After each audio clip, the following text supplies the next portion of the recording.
How's it going, pals? This is Ernest, and today we're talking about WWE 2k17's Universe Mode.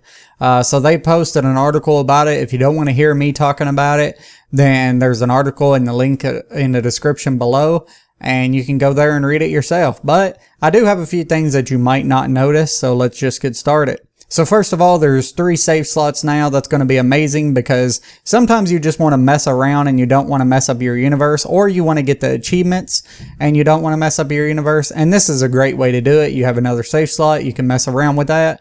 I love that, especially if you have a brother or sister and y'all want to play the same game, but you take turns on it, but then you have different save slots now. So, that's really great.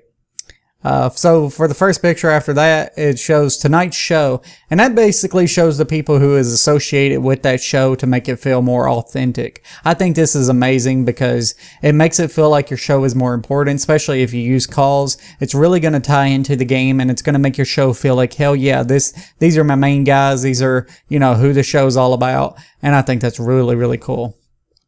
Next up, they show the match card, which you can hit L1 and R1 on PS4 or LB and RB on the Xbox One to cycle through the matches. This menu is also where you can see all the news, rivalries, championships, superstars, tag teams, and you can all edit them accordingly also. I think it's a really cool menu. I really like the graphics update.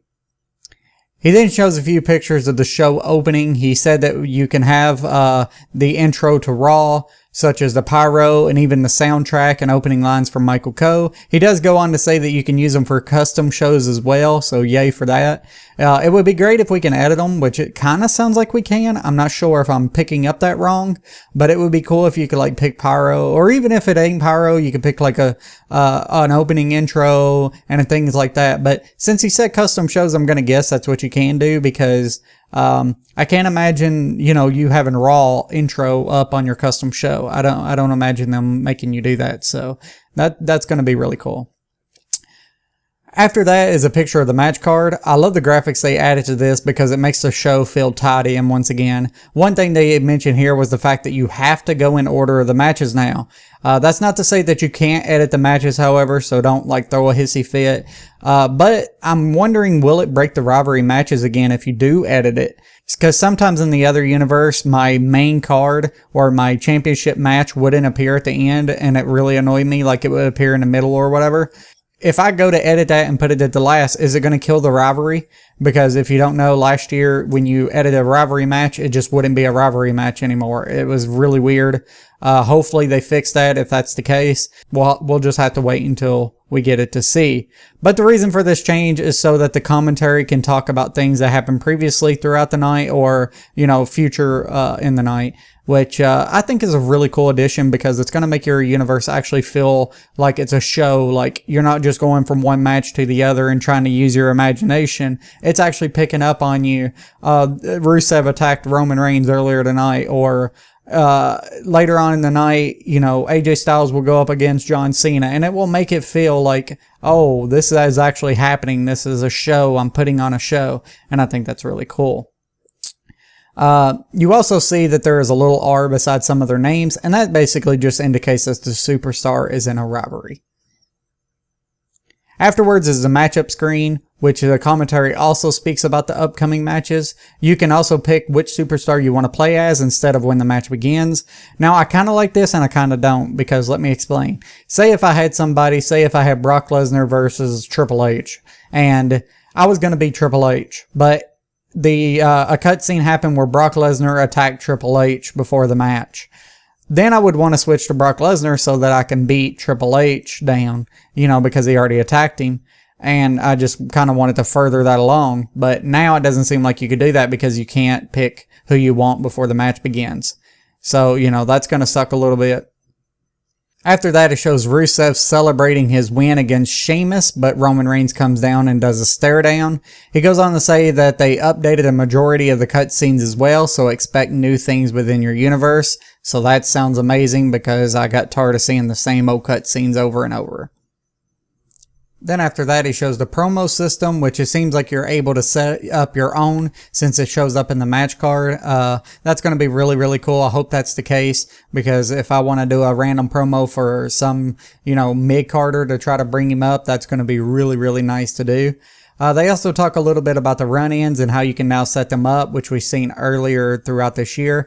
And basically, you could set it up to say which part of the match they will attack, whether it be the front, the middle, or the end. And the AI will also do run-ins as well.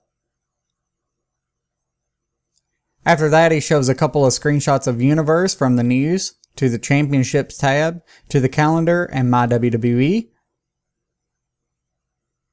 Then they talk about the customization, which they say is all still there for Mandarin Superstars, crowd reactions, allies, enemies, and so forth. Also in the screenshot on the left hand side, you could see that it does confirm Chris Jericho 01.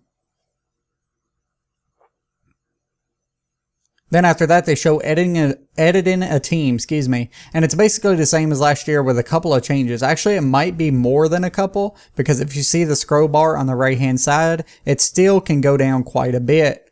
But there's quite a few changes we could see. So now you could change if the actual team is face or heel. Used to, it was just either the superstar was face and heel, or you could have a face superstar with a heel superstar. But now you have to pick if the team is face or heel. But you can also pick 2 different tag team motions, victory motions, which I think is amazing for face and heel in case they turn. So like if you're in a match and they turn on you, and then you go to the next match, you forget about it, and you go to the next match you're in, and you accidentally forget, damn, they still have a tag victory animation as a face. Well, no, because you already set them up both, the face and the heel. So I think that's a really cool addition. They really thought smart there, so I really welcome that. Afterwards, he goes to show that you could still edit the rankings. Then it shows him trying to make the brand split within Universe, because, of course, they didn't have time to do it because it just happened, but he wanted to see how close he can get. He shows him making custom championships, which he makes the SmackDown's women's title, which is just a color change, so it wasn't nothing surprising. But then he shows the Universal Championship, which it says Universal on the championship. Now, last year, when you create, not when you create one, but when you edit a championship that's already in the game, you couldn't put logos or you couldn't put lettering on them. So does that mean that has now changed? Can you put logos on actual in-game titles? That would be really, really nice and a welcome addition as well. Then after that, he just shows a bunch of different editing options after this, and I won't go into too much detail about it because it's pretty similar to last year, but you can see some of the models here, which I know some of you are excited about seeing, especially you women fans. You see a bunch of them right here. Naomi looks really good as well. But yeah, that's basically it, guys. That's it for Universe. But let me know how you feel in the comments below. I personally like how the presentation looks. The new additions are always welcome.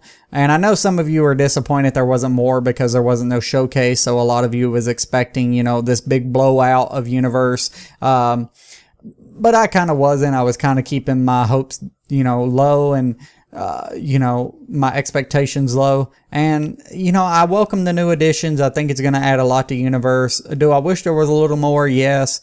But, we take what we can get. And, there's no telling when they decided not to do a showcase throughout the year. I'm sure it was a hard decision, and I'm sure that they had to make last minute changes to work on other things. So let me know in the comments below how you feel about this. And as always, you could be a pal and subscribe. Give us your thoughts about Rusev. You're talking about someone who has all the talent necessary to become